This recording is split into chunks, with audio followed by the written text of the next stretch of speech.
Hello, good afternoon. My name is Luis Gonzalez, and this would be my final presentation for American Social Problems, Sociology 2.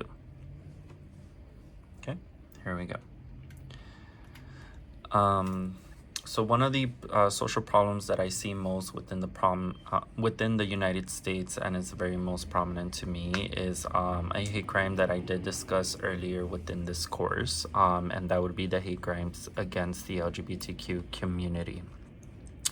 So some of the things that I've seen and that I continue to see is, the rising hate crime rates, violence and assaults against, the LGBTQ community, on how that impacts on the mental health aspect, on the discrimination and inequality that they do experience, and then the lacking of underreporting, and due to many different types of outcomes that one may encounter. So just a few things to go over. The hate crimes of the individuals have been on the rise in recent years. Individuals affected by violent crimes, including physical assaults.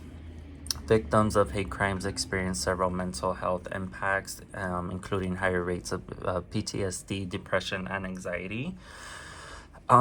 Hate crimes are a discrimination and inequality faced by the LGBTQ individuals, and then how often underreport because due to fear of mistrust of law enforcement, the lack of awareness about available resources, and the list goes on. Okay, so one of the articles that I did look up and has provided me with some sort of data is the Hate Crimes Against LGBT People National Crime Victimization Survey 2017 to 2019. So during this time of period, the data indicated that hate crimes against LGBTQ individuals constituted a significant portion of reported hate crimes, specifically that the LGBT people were targeted at in approximately 16% of all hate crime incidents. Hate crimes against LGBT individuals often involve violent offense, including physical assaults, threats, and robberies. Incidents involving property damage and vandalism were also reported, though they were less frequent compared to violent crimes. Posing a violent hate crime and victimization towards lesbian, gay, bisexual, and transgendered people 16 years or older within the U.S. Excuse me. With this survey, it showed that the LGBT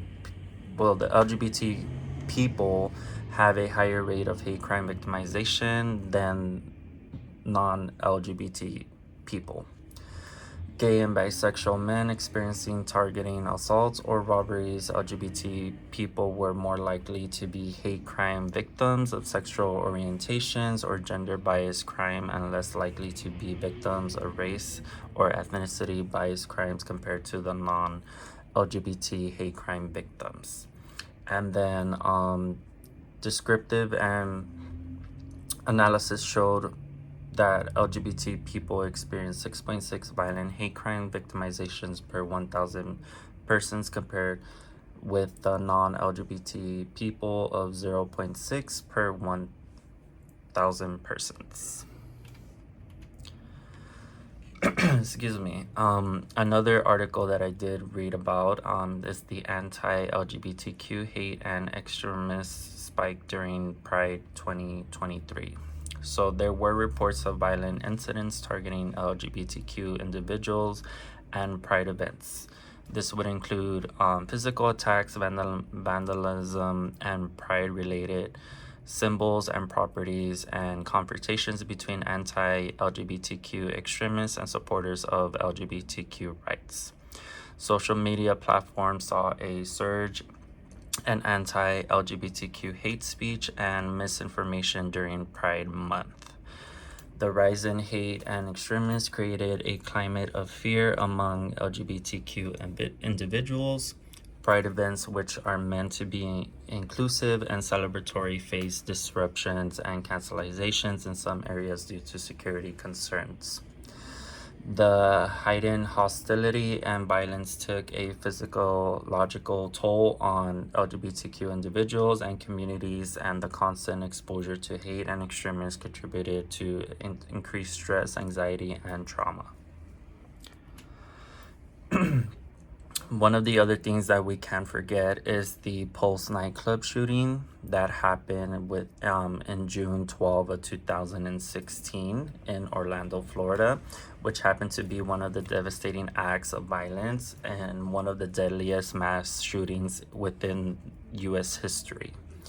Omar Mateen, a 29-year-old security guard, entered Pulse, a popular LGBTQ nightclub, during its Latin night event, armed with an AR-15 style assault rifle and handgun, is where he began shooting pardons inside the club. The attack lasted approximately 3 hours. His shooting spree resulted in the deaths of 49 people and 53 injuries, others before he was killed by law enforcement. The attack was also considered an act of homophobia targeting the LGBTQ community, particularly during the night of celebratory Latin culture and queer identities. The attack also led to an increased discussion about gun control, LGBTQ rights, and counterterrorism measures. It became a focal point in debates over the intersection of domestic terrorism, mental health, and firearm regulations. So how has American government, the public, and institutions made attempts at solving this problem? So some government actions that have taken place is the gun control legislations, proposals to include measure to expand background checks, ban assault weapons, and close loopholes in gun purchase regulations, an emphasis on improving security at a public space, including LGBTQ venues. This includes increased funding for law enforcement training, enhanced security protocols, and better coordination among local, state, and federal agencies.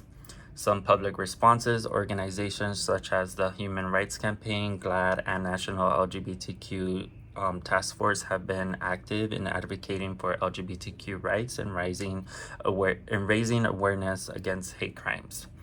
There have been numerous public awareness campaigns aimed at combating hate and promoting acceptance of the LGBTQ individuals.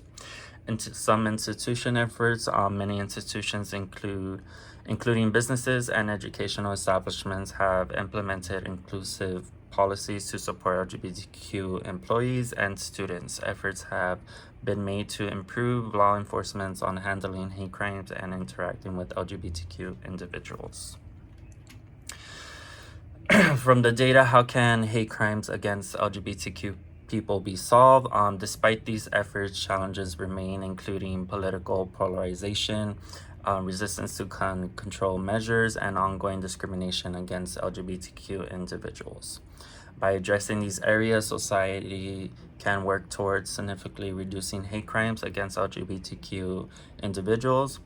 A coordinated approach that involves legal reform, community support, public education, and institutional change is essential for creating a safer and more inclusive environment for LGBTQ people.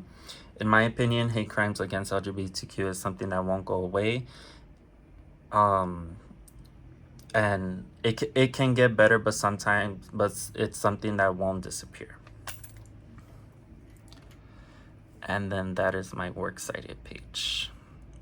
Thank you.